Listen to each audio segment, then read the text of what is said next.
여러분 안녕하십니까, 진성호입니다. 문재인 대통령이 한마디 하자 바로 검찰이 이 대장동 의혹의 핵심 중의 핵심 김만배 이 화천대유 대주주를 구속영장을 쳤습니다.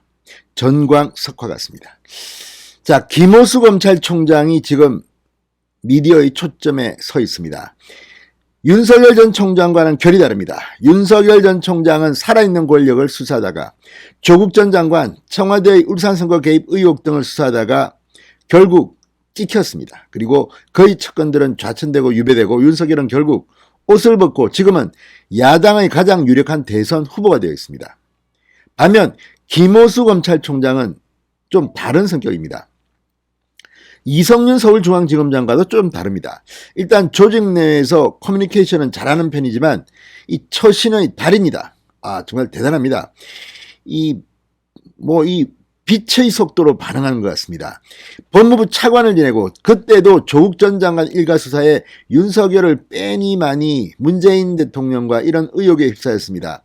그랬는데 이 검찰총장 이 추천위원회의 압도적인 지지를 받은 후보가 있음에도 상대적으로 평가를 덜 받은 김호수가 검찰총장에 임명됩니다. 이유가 다 있습니다. 그만큼 정권 권력 차원에서는 눈치가 빠르고 아주 믿음직스럽다고 판단했기 때문입니다. 그렇지만 김호수는 또 이성윤과는 좀 다릅니다. 다른 검찰들의 눈치도 잘 살핀다는 평입니다. 그러다 보니까 김호수의 반응은 문재인 대통령의 뜻, 이런 평가가 나오게 됩니다. 자, 문재인 대통령이 오늘 이례적으로 정치적 중립을 이야기하고 이 이재명의 대장동 의혹에 대해서 직접 말을 하는 것은 적절치 않다는 청와대의 입장에도 불구하고 180도 오늘 태도가 돌변했습니다. 대장동 의혹에 대해서 경찰과 검찰이 신속하고 철저하게 수사하라고 지시했습니다. 물론 국민의힘 등 야당은 이런 발언에도 비판을 합니다. 특검을 해야지 무슨 검찰, 경찰에 맡길 일이냐. 아직도 못 믿습니다. 저 역시 못 믿습니다. 그럼에도 불구하고 문재인 대통령의 이런 발언은 검사들이나 경찰들에게는 상당히 중요한 메시지입니다. 왜냐? 그러면 뒤로 문재인 대통령이 말씀은 저렇게 했지만 이거 살살 하라는 거야. 적당히 해. 이재명 잡지 마. 이렇게 누가 말하겠습니까? 못합니다. 일단 공적으로 던진 한마디는 무게가 있습니다. 이재명과 문재인 사이에 어떤 미락이 있었는지는 우리는 알 수 없습니다. 그렇지만 공개적으로 문재인 대통령이 이런 발언을 했다는 그 자체가 중요합니다. 자, 문재인 대통령의 발언이 있자 정말 검찰이 신속하게 김만배를 구속하겠다고 영장을 쳤습니다. 자, 어제 하루 종일 수사를 받은 김만배, 이 대장동 의혹의 핵심 중의 핵심입니다. 유동규가 이재명 당시 성남시장 편에서 성남도시개발공사 사장 직대로서 이 공적인 측면에서 이 대장동을 설계했다면 뒤에서 이 열매를 따먹은 사람은 김만배입니다. 최소한 6,300억, 1조에 가까운 이득을 챙겼다는 그런 관측들이 나오고 있습니다. 그렇다면 이 돈을 그들만 가져가도록 성남시와 성남도시개발공사가 놔뒀겠습니까? 그래서 지금 녹취 파일이 충격을 주는 겁니다. 유동규에게 700억 원을 몰아주느니 1호 천하동인의 배당금 1208억 원의 절반은 그분 거라느니 그분이 누구겠습니까? 자, 이런 가운데 김만배가 어제 하루 종일 수사를 받았습니다. 청와대도 그 내용을 보고받았을 겁니다. 그래서인지 문재인 대통령이 오늘 이렇게 수사를 지시하고 그 문재인의 말이 떨어지기가 무섭게 검찰이 김만배의 구속영장을 청구했습니다.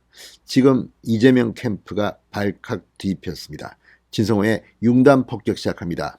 이재명 경기도지사를 융단 폭격합니다. 방송에 앞서 아직 진성호 방송에 구독자가 아니신 분들은 붉은색 구독 버튼 눌러주십시오. 더 좋은 방송으로 보답하겠습니다. 이게 우연의 일치일까요? 문재인 대통령이 수사 철저히 해 대장동 의혹 이렇게 하고 검찰을 명시했습니다. 그리고 얼마 뒤 바로 검찰이 영장 쳐. 우연일 수도 물론 있습니다.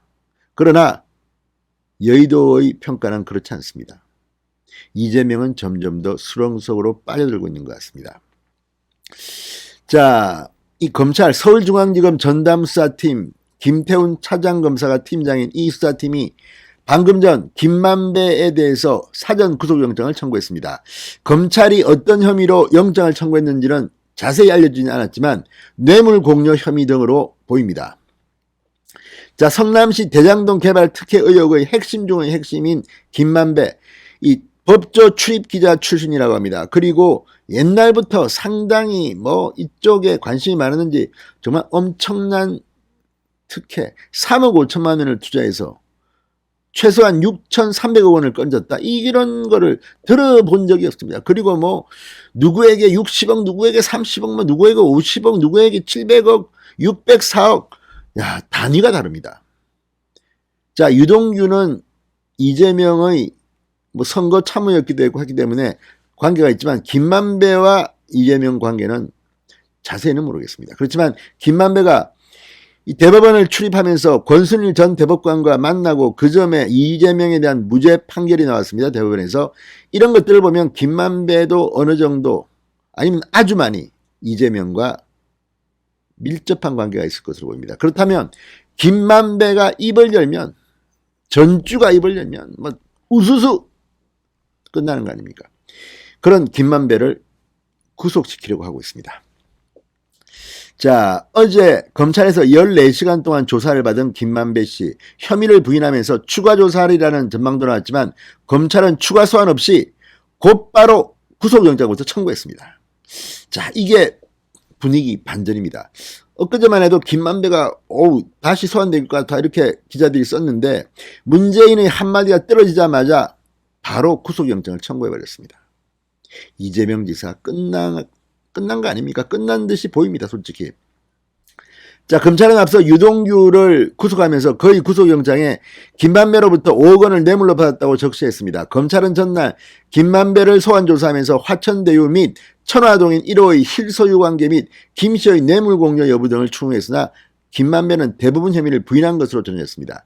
무엇보다 천화동인 1호의 실소유주 또 무슨 집도 있고 아무튼 굉장히 복잡합니다. 조사를 마치고 나온 김만배 씨는 사실 여부를 성실히 설명했다며 천화동인 1호는 의심할 여지 없이 이 화천대유 소속이고 화천대유는 제 개인 법인이라고 설명했습니다. 그러나 정영학 회계사의 녹취록 발언으로 알려진 천화동인 1호 배당금 절반은 그분 것이라는 내용에 대해서는 배당금에 대한 다툼을 정리하기 위해 한 말이라며 발언 사실 자체를 부인하던 종정 입장과는 다소 차이를 보이게 됐습니다. 자, 어쨌든 점점 더 김만배는 수렁에 빠지면서 입을 열 수밖에 없을 겁니다. 이재명의 정치적 대위기가 온 것 같습니다. 진성호의 융단 폭격이었습니다. 여러분 감사합니다.